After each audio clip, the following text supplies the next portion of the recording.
سورہ فاتحہ 100 مرتبہ پڑھ کر جو دعا مانگی جائے وہ قبول ہوتی ہے۔ سورہ بقرہ کی تلاوت سے شیطان گھر سے بھاگ جاتا ہے۔ آیت الکرسی پڑھنے سے محتاجی دور ہوتی ہے۔ سورہ کہف کو ہمیشہ پڑھنے والا دجال کے فتنوں سے محفوظ رہے گا۔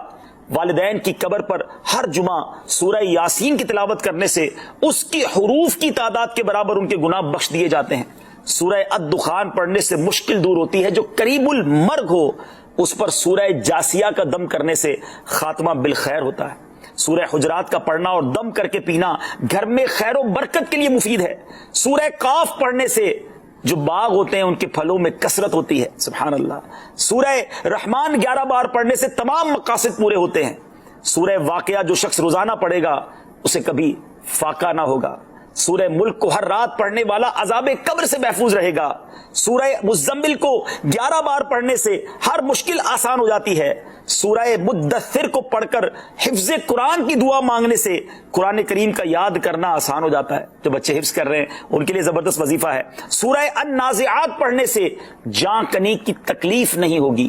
سورہ دحا پڑھنے سے بھاگا ہوا آدمی واپس آ جائے گا۔ سورہ علم نشرح کو جس مال پر پڑھ دیا جائے اس میں خوب برکت ہوتی ہے۔ سورہ تین والتین والزیتون جو ہے 3 مرتبہ پڑھنے سے اخلاق و کردار بہتر ہوتے ہیں۔ سورہ علق میں جوڑوں کے درد کا علاج ہے۔ سورہ قدر جو صبح و شام پڑھے اللہ عز و جل اس کی عزت بڑھا دے گا۔ سورہ بینہ برس اور یرکان کا علاج ہے۔ جس آدمی یا جانور کو نظر لگی ہو اس پر سورہ عادیات کا دم مفید ہے۔ سورہ قارعہ پڑھنے سے بلاؤں سے حفاظت رہتی ہے۔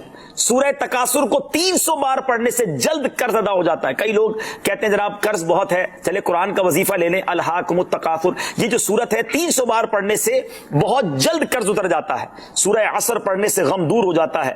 سورہ ہمزہ اور سورہ فیل دشمن کے شر سے حفاظت کے لیے، اور سورہ قریش جان کی حفاظت کے لیے بڑی مجرب ہے، بڑا کمال کا وظیفہ ہے۔ سورہ ماعون بڑی مشکل کے وقت میں پڑھنا بہت مفید ہے۔